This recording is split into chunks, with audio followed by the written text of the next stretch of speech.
My daughter secretly emptied all the $120,000 I had saved my whole life just to buy her husband a Mercedes. I found out when they posted a video showing off the car with a thank you message that never mentioned me. I didn't cry, but my heart froze like I had never been anyone's mother. I stayed silent. But it was from that silence that everything began to change. I had been clipping newspaper coupons for 17 years, not because I had to, but because it made me feel like I was building something quietly. Some people collect stamps. I saved every penny like it mattered. And it did. On the morning I saw the listing, it was just past 7. I sat at my little kitchen table, sunlight barely crawling in, and stared at the printout. 2 bedrooms, modest porch, a patch of dry earth in the back I imagined lined with rosemary and mint. A place of my own. No more shared laundry rooms, no more leaky ceilings, no more asking permission to change a curtain rod. $138,000. I had 120. Cash. It had taken me 2 decades with no vacations, no cable, and 1 winter where I wore gloves indoors. I folded the paper in half, then in half again, and pressed it flat between the pages of my notebook. My hand hovered over the last line I had written the night before. Final savings count, $120,000. E5,000.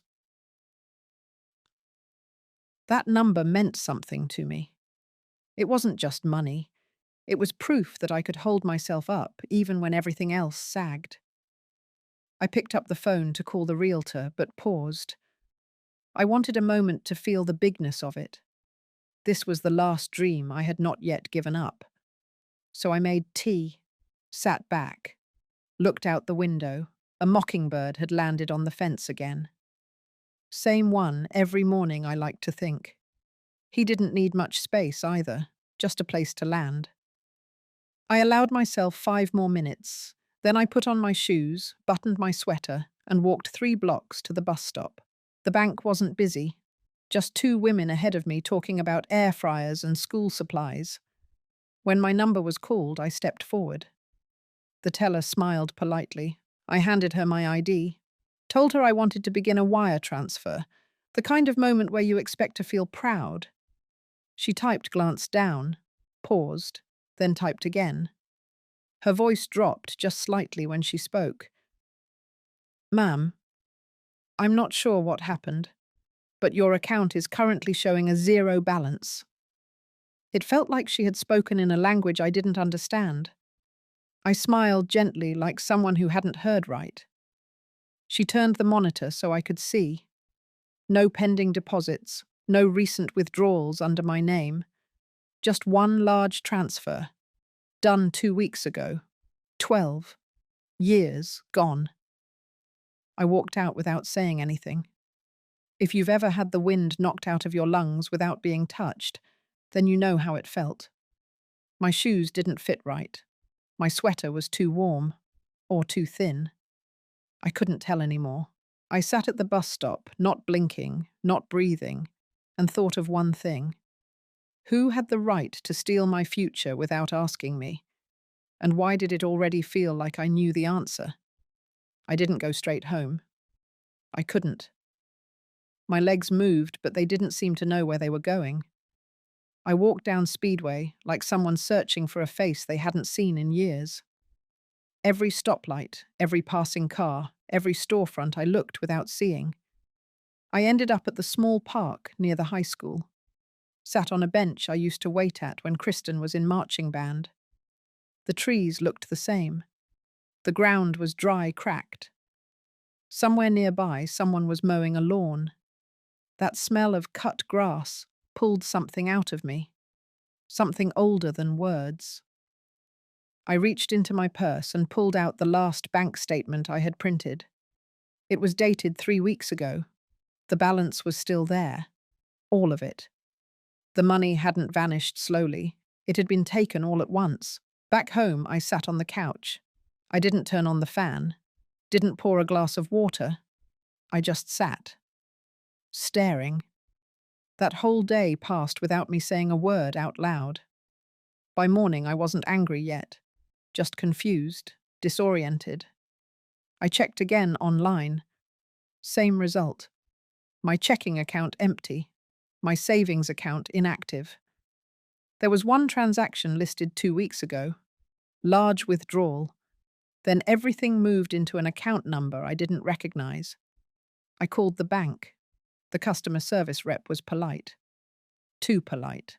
I gave my name account info. She pulled up my records. Yes, ma'am. It shows the funds were transferred under the authority of a power of attorney listed in your file. A document signed 8 months ago. I didn't understand what she meant. My voice stayed steady, even as my hands started shaking. She said the power of attorney had been used to authorize the transfer, and that a copy had been provided at the time. The funds had been released without delay. I asked who had submitted it. She paused, said she couldn't disclose that information unless I came in with identification. I ended the call. That evening, I pulled out my file drawer. Third folder from the back. Kristen's name written in neat ink. Inside was a packet of documents I barely remembered signing. One of them was the medical power of attorney she had insisted I sign after my pneumonia scare last winter. It was supposed to be for emergencies. Only medical. She had said that over and over. It's just in case, Mum. You know, hospital stuff. But now it had been used to empty every dollar I had. I sat still for a long time listening to the sound of my fridge. The hum of it was oddly sharp, like it was louder than usual, like it knew something had shifted. The next morning, I checked Kristen's social media. I hadn't looked in months. The first post was a picture of Riley standing next to a silver Mercedes, his hand resting on the hood like it was made of gold. He was grinning at the camera, sunglasses on, teeth blinding. The caption read, "Built, not bought." The second post was worse. A video. Riley walking around the car pointing at features. Heated seats, sunroof, premium sound system. Voiceover saying this was what leveling up looked like when you had support from people who believed in your vision. I closed the laptop without blinking. There was no mention of me. No word like sacrifice. No word like mother. Just the sound of my own breath, shallow and short, filling a room that felt smaller than it ever had. I didn't call Kristen right away. I wanted to, but something inside me needed to hold still first. I sat with the silence for a full day, maybe 2, letting it press against me like a second skin. I didn't even tell Harriet. Not yet. I needed to see how far Kristen had gone before I let anyone else in. On the third day, I opened my laptop again and clicked through my old email account. I remembered Kristen had once used my tablet to scan a few things when Riley was applying for a lease. Back then, it didn't seem like anything important.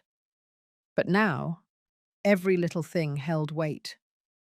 I typed in a few search terms: power of attorney, transfer, Mercedes. Nothing. But then, tucked into a folder labeled Taxes 2022, I saw it.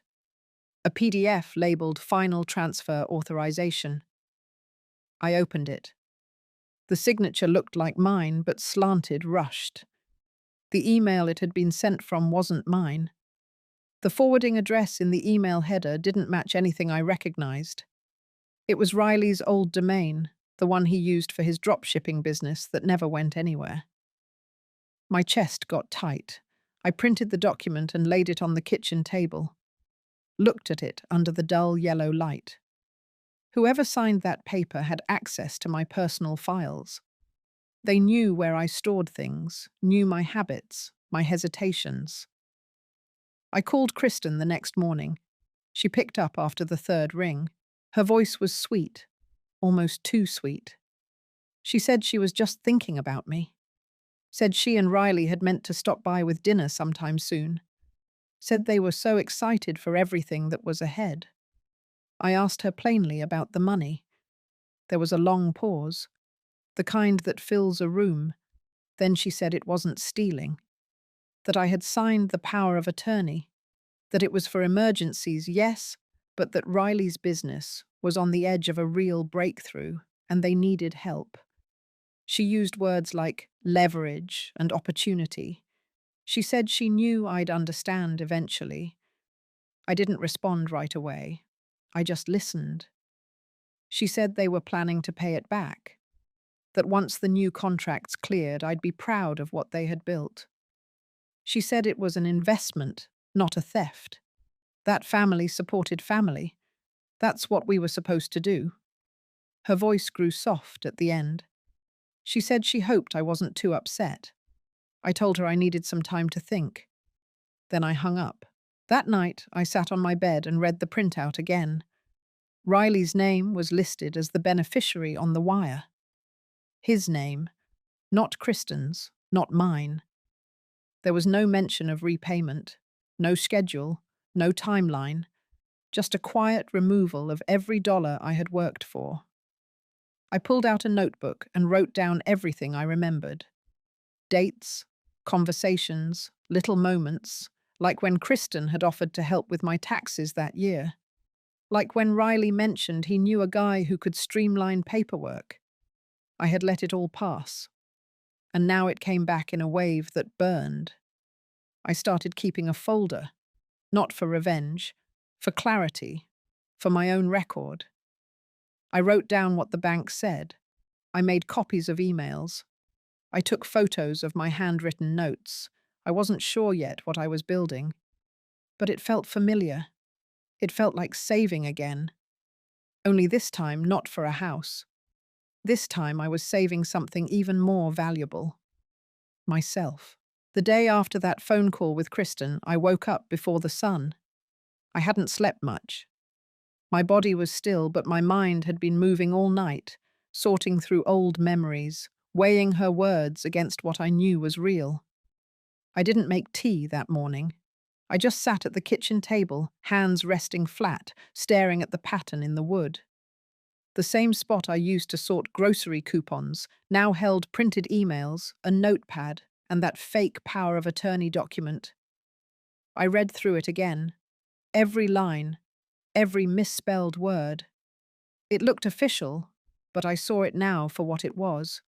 A tool, a justification, a piece of paper used to make something wrong feel almost legal. Around noon, I heard a knock at the door. I knew the rhythm of it before I even got up. Kristen never rang the bell. Just knocked twice, paused, then once more. I opened the door and there she was, holding a box of pastries and wearing that same smile she had always used when she was trying to soften something. She stepped in without waiting for me to say anything. Said the bakery had a new seasonal flavor. Said she thought I might want a treat. She moved through the kitchen like she owned it, placing the box down, then turning to hug me. I didn't step forward. She pulled back and looked at me, said I seemed tired, said I should take better care of myself. I asked her if she was here to talk about the money. Her eyes flickered. She reached for a chair, sat down, and folded her hands in her lap. She said she knew I was upset, but that I needed to see the bigger picture. She said Riley had just landed a major client, that the car helped seal the deal, that I would be proud once I saw what they were building. She used words like brand positioning and startup momentum. Said Riley was preparing to relaunch his coaching program. Said he needed to look the part. I didn't say anything. She said they weren't living off the money, just redirecting it for a while, that she always planned to put it back, that she hadn't told me because she didn't want me to worry. Then she stood up and walked over to the counter, picked up one of the emails I had printed, looked at it like it was junk mail. Then with a sigh, she said I was reading too much into things, said I always let my imagination get the best of me, that I should let it go and trust her. She left the pastries on the table and walked out. Didn't even close the door all the way. I didn't touch the box. That night I watched Riley's newest video. He stood in front of the same car, wearing a new suit, talking about how real success came from believing in yourself even when no one else did. He thanked his supporters, said he was grateful for the sacrifices people had made to help him get there. Then he winked at the camera, just once. That was when the anger finally came. Not loud, not violent. It settled into me like a stone, heavy, cold, steady. They had taken what I built in silence and turned it into a stage, and now they expected me to clap for them from the shadows. I opened my notebook and wrote one sentence at the top of a new page. No more waiting, no more explaining. Then I picked up the phone. Not to call Kristen. Not yet. This time I called Harriet. Harriet answered on the second ring. Her voice was steady, like always. I didn't say much, just asked if she had time to come by. She said she'd be over in an hour. That was all I needed. I cleared the kitchen table, moved the pastries into the trash, stacked the printouts, the bank statements, the notebook with my handwritten notes. By the time Harriet knocked, everything was in order. She walked in, took one look at the layout, and didn't waste time asking what happened. She just sat down, pulled out her reading glasses, and started reading. For 30 minutes, neither of us spoke. Then she leaned back, looked at me, and asked if I had ever signed a financial power of attorney. I told her the truth. Kristen brought it over last year when I had that bout of pneumonia. It was labelled as medical only. She had said it would help in emergencies. I was tired. She was persistent. I didn't think twice. Harriet nodded, slow and thoughtful. She pointed to a line on the scanned document I found. It wasn't medical. It granted full authority. It gave Kristen the legal right to manage, move, or withdraw all financial assets on my behalf. I stared at the paper. My name. My shaky signature. And yet I had never seen this version before. Harriet reached into her bag and pulled out her old legal guidebook. She flipped through it quickly, then read out loud what qualified as financial elder abuse in our state. Misuse of a power of attorney. Taking funds without informed consent. Coercion through familial manipulation. She looked up and asked if I wanted to file a report. I didn't answer right away.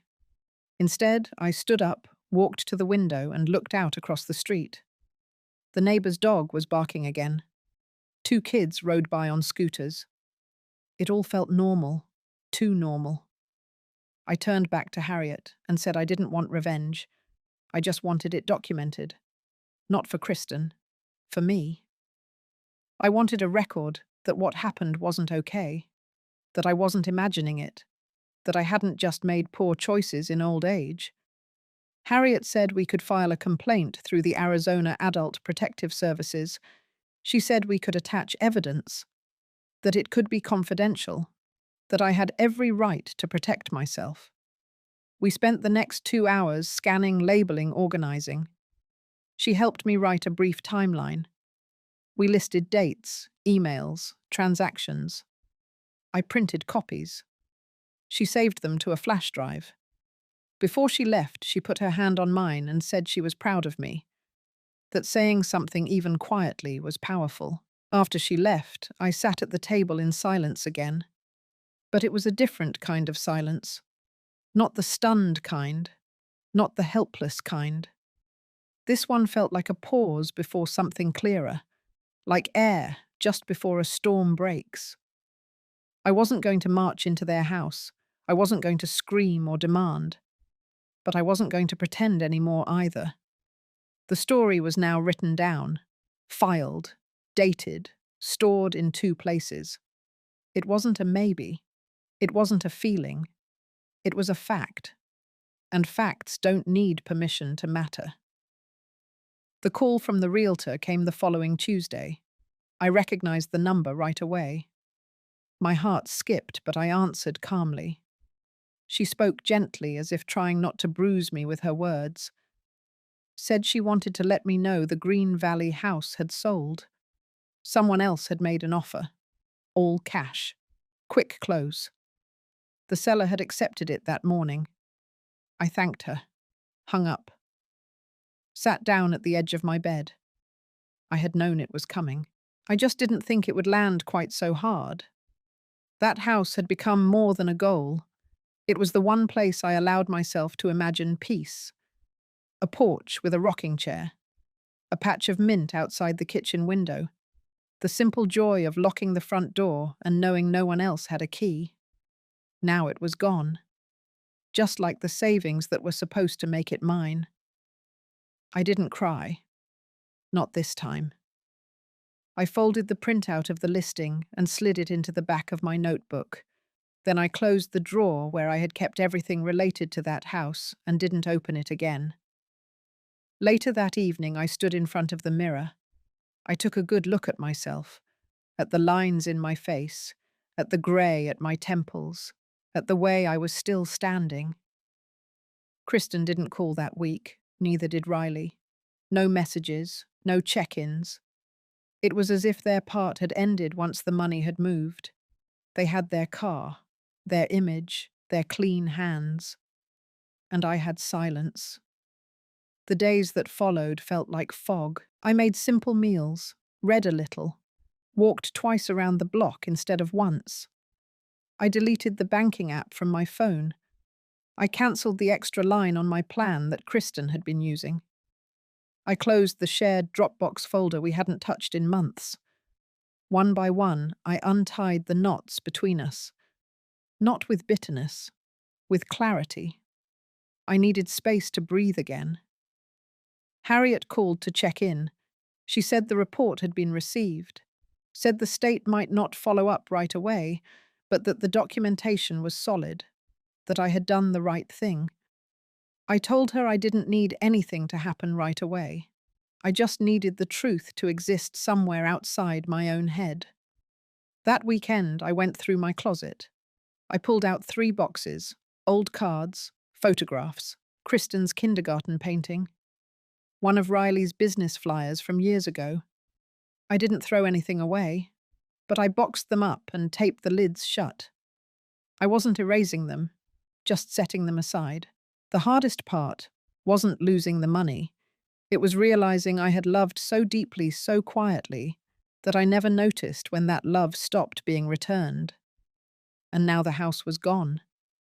But I was still here, still upright, still choosing how my story would continue, even if I had to rebuild it from the ground up.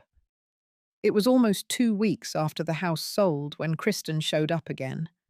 This time she didn't knock, just walked in like she always had, carrying a reusable grocery bag and a voice that felt too loud for the space. She started talking before I could say a word. Said she brought over some chicken salad and lemon bars. Said she and Riley had been thinking about me. Said I looked like I'd lost weight. I watched her move around my kitchen like it still belonged to her. She opened the fridge without asking and rearranged things to fit the container. She set the lemon bars on the counter. She talked about how Riley had met a producer from LA who was interested in doing something with his brand. She said they were finally turning the corner. I stood there, arms crossed, letting her fill the room with her version of the world.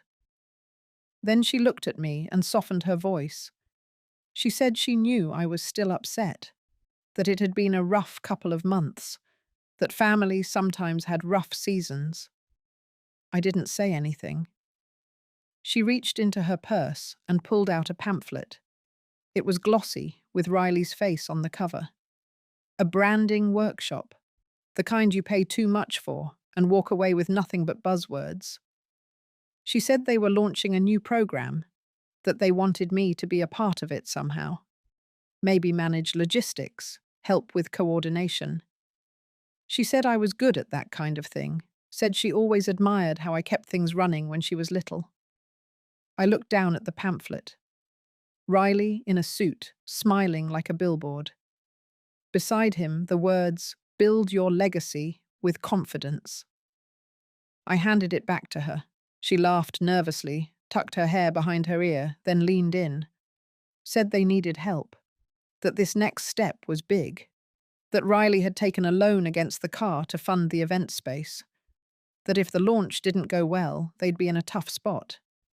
She said she hated to ask, but if I had anything set aside. Just a little. Just to bridge the gap. I looked her in the eyes and told her I didn't have anything left to give. Her face stiffened. She stepped back, said she understood, that it was just an idea. She picked up her bag but left the food. On her way out, she turned and said she hoped I wouldn't hold on to things forever, that people make mistakes. I closed the door behind her and locked it. Then I opened the container and threw the food away. Every bite. Afterward, I sat down at the table. There was a stack of mail beside me. I had been putting off opening it. I flipped through the envelopes, paused on one with no return address. Inside was a handwritten card from a woman I used to volunteer with at the library. She said she'd heard from someone that I was going through something hard. She included a quote from a book we once read together. It said, "You are not here to hold everyone else up while you disappear." I read it twice. Then I read it again. That night, I pulled out my notebook, the one I used to keep my notes. I turned to a fresh page, and I wrote one sentence: "I will not disappear." Then I underlined it, slowly, carefully, once, because something inside me had shifted. Quietly, yes, but fully. And I wasn't going back. The following Monday, I sat across from Harriet again, this time in her home office. She had cleared her desk, lined up 3 manila folders, and opened her laptop. Everything about the room felt orderly, safe. It smelled faintly of lemon polish and old books. She handed me a pen and slid the first form toward me. It was the intake sheet for Adult Protective Services, my full name, date of birth, basic history, then the boxes that mattered more: financial abuse, misuse of legal authority, identity manipulation. Each line I checked felt like a quiet reckoning. We attached the supporting documents I had gathered: bank statements, screenshots, email headers, even a photocopy of Riley's workshop flyer where he used phrases like personal reinvention and elite vision building. Harriet had written a statement to go with the packet, concise and direct. She had worded it in a way that made my experience clear without sounding angry. She reminded me again that this wasn't about punishment. It was about acknowledgement, about making sure the harm didn't stay hidden. I nodded. I understood. When everything was printed and clipped together, we sealed the envelope. Harriet walked me out and handed me the envelope myself, told me to be the one to drop it in the mailbox. She said I needed to feel it land. I walked the 2 blocks to the post office slowly, held the envelope close to my side like it might shift weight if I let go. When I reached the red mailbox, I paused. It wasn't hesitation. It was something closer to awareness, that once it dropped, it couldn't be undone. I slid the envelope into the slot. It landed with a soft sound. No one around me noticed. The sun kept shining. A car drove past. A little boy held his mother's hand across the street. But I had done it. Back home, I made tea and sat down at the table. For the first time in weeks, I let my shoulders relax. That evening, I called the Arizona State Elder Law Center, not to file another complaint, but to ask a few questions about how people recover from this kind of thing. The woman on the phone didn't ask me to explain everything. She just asked if I needed a counselor or someone to help me plan what came next. I said I didn't know yet. She said that was okay, that people take time, that I had options. I thanked her. Then I called my bank. I requested a full hard copy archive of my accounts for the past 3 years. I told them I was documenting everything for my records. The manager offered to waive the fee, said he was sorry for what I had gone through. His voice was quiet, no scripts. 2 days later, the package arrived. A thick stack of papers carefully bound my name, printed on every page. I ran my fingers down the spine. It felt heavy in my lap, real, tactile, like something no one could erase. I placed it on my bookshelf, not hidden, not locked away, just there, like a marker stone. That weekend I wrote a letter, not to Kristen, not to Riley, to myself. I wrote about who I had been before this, about how much love I had given without boundaries, about how much silence I had allowed in the name of keeping peace. I wrote about what I had learned, what I would no longer carry, what I would protect going forward. I signed it at the bottom, folded it, placed it in the front of my notebook, a record not for anyone else, just for the woman I had almost forgotten I was. It happened on a Wednesday morning. The sun was already high, heating the sidewalks by 8. I was watering the single patch of rosemary that had somehow survived the summer heat when my phone buzzed twice. Unknown number. Then a voicemail alert. I ignored it at first. Finished with the watering, cleaned my hands, made coffee. Then I played the message. The voice was calm, male official, from the Office of Financial Investigations. He said my report had been reviewed, that there was enough evidence to initiate a formal inquiry, that the individuals involved had been contacted for preliminary statements. I sat down. Let the words sink in. Not because I was surprised, but because hearing it aloud made everything real again. Something had shifted from quiet pages and inner resolve to action in the outside world. That same afternoon, Harriet called. She said someone from the agency had reached out to verify her statement. They had questions about dates and the language on the documents. She said they were thorough, professional, focused. And then just before we hung up, she said something soft. She said it had started. That evening I went for a walk around the block. It was cooler by then. The sky had that golden look it only gets in September. I saw neighbors I hadn't spoken to in weeks, nodded at them, didn't stop. When I got home, I opened my laptop out of habit. And there it was. The first post was gone. Riley had taken down the video with the car, the one where he showed off the features like a talk show host. The next post had no caption, just a black square and a line of vague text about staying strong through difficult times. It didn't say what those times were. I refreshed the page again. Riley's business website had gone dark. Page not available. 2 hours later, Kristen called. I let it ring. Then I listened to the message. Her voice was clipped. Not angry, not apologetic either. Just tight. She said there had been a misunderstanding, that some agency had come by asking questions, that Riley's accounts were temporarily frozen, that their car had been repossessed without warning, that she hoped I hadn't been involved in anything that escalated the situation. She didn't ask how I was. She didn't mention the money. She ended the call by saying they needed space to sort things out, that maybe it was better if we didn't speak for a while. I deleted the message. That night I sat at my table with a cup of tea and a yellow notepad. I listed everything I had done in the last month, filing the report, gathering documents, cutting off financial access, saying no, writing the letter to myself. At the bottom of the page I wrote a sentence in capital letters. This is what taking yourself seriously looks like. Then I underlined it. Twice. I didn't feel proud. Not exactly. I felt clear. There's a kind of quiet that settles in when you know you did the right thing, even if no one claps for it. That was the quiet in my house now. Outside, a breeze picked up. My rosemary bush moved slightly in its pot. Inside, I poured myself another cup of tea. Everything was still.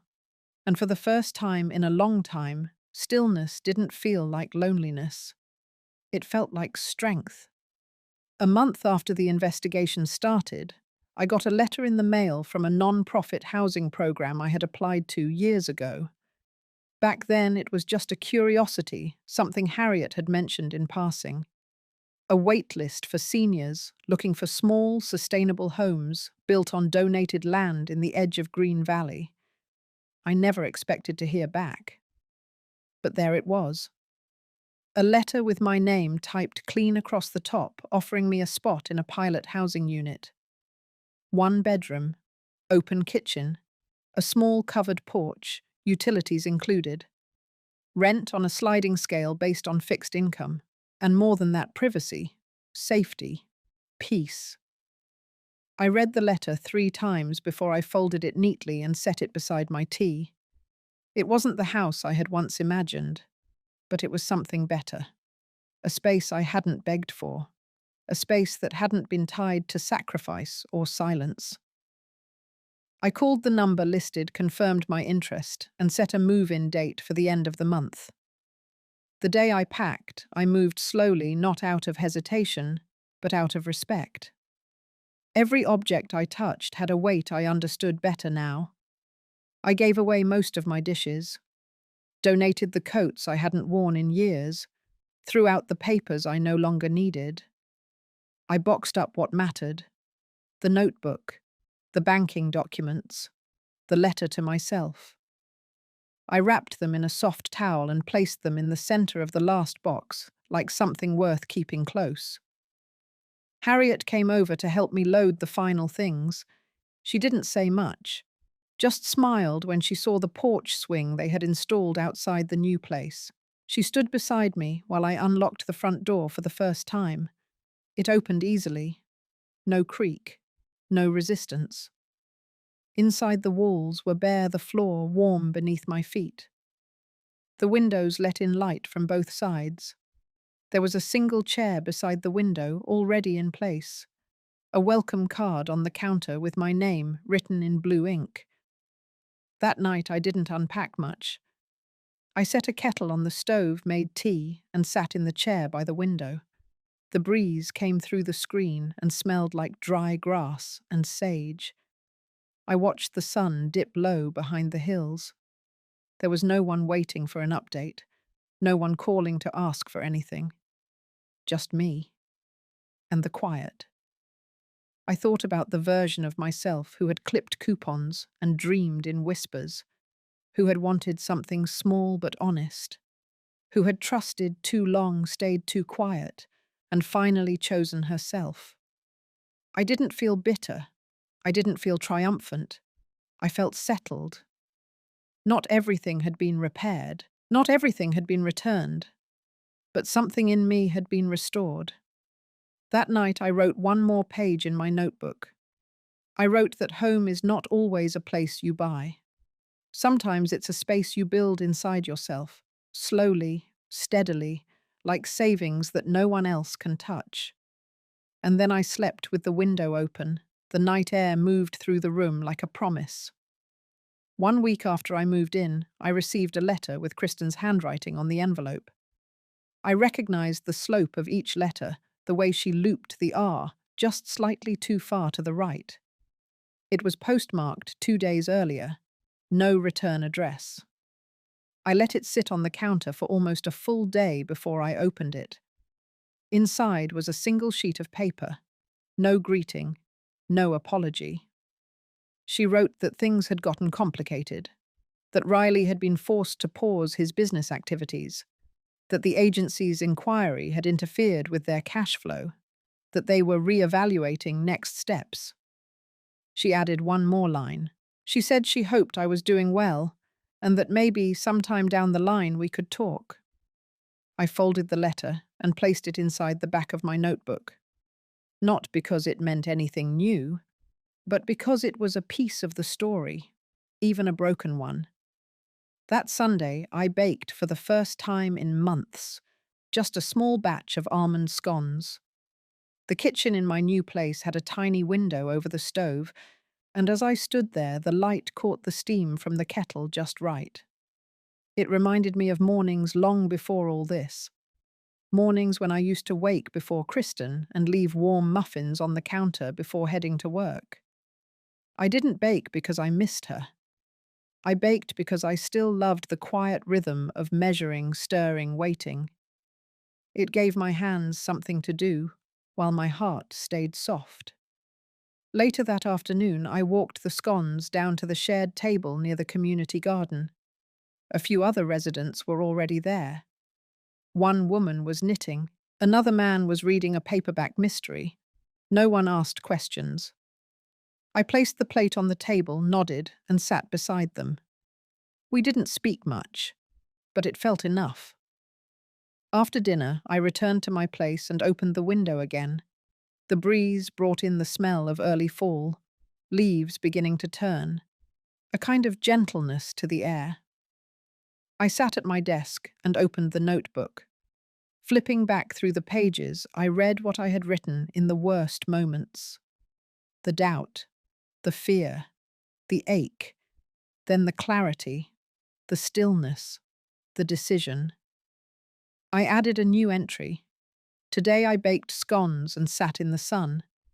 Not because I'm healed, not because everything's fixed, but because the day was quiet and my hands were steady, and that is enough for now. I closed the book, not to end anything, just to rest. The wind moved through the screen gently, and somewhere in the distance someone turned on a porch light. A warm square of yellow flickered in the dark, not calling attention to itself, just existing, like something sure of its place. By the time October settled in, the light in the afternoons had turned soft and slanted. I found myself waking up before the alarm each morning, not out of habit, but out of a kind of quiet anticipation. The days no longer felt heavy, just full, in small, ordinary ways. I joined the Tuesday morning book circle at the community room. Nothing formal. Just 5 or 6 women, most of us older, reading whatever we liked and drinking coffee out of mismatched mugs. No one needed to explain why they were there. We just showed up week after week. That was enough. One afternoon, I stood in my small kitchen and finally hung the framed photo I had carried in a drawer for years. It was from a camping trip long ago, before everything got complicated. Just me, a thermos, and the side of a mountain. No one else in the frame. I placed it above the desk, not as a symbol, just a memory that still made sense. Kristen didn't write again. I didn't expect her to. I didn't wait for it either. That part of my story had paused. Maybe forever. Maybe not. But either way, it didn't control the shape of my days anymore. The money was still gone. The years I had spent saving were still behind me. But I had found something harder to measure and longer to keep. A boundary, a rhythm, a place to stand that belonged only to me. One evening I stood out on the porch as the sky shifted from pink to blue. A moth drifted near the light. Someone's wind chime moved in the distance. The world felt steady, and so did I. If you've ever had to rebuild yourself in silence or walk away from someone you still love just to protect your own peace, this story is for you. You are not weak for letting go. You are brave for beginning again. If any part of this story touched you, feel free to share your own in the comments. Sometimes healing starts when we realize we're not alone.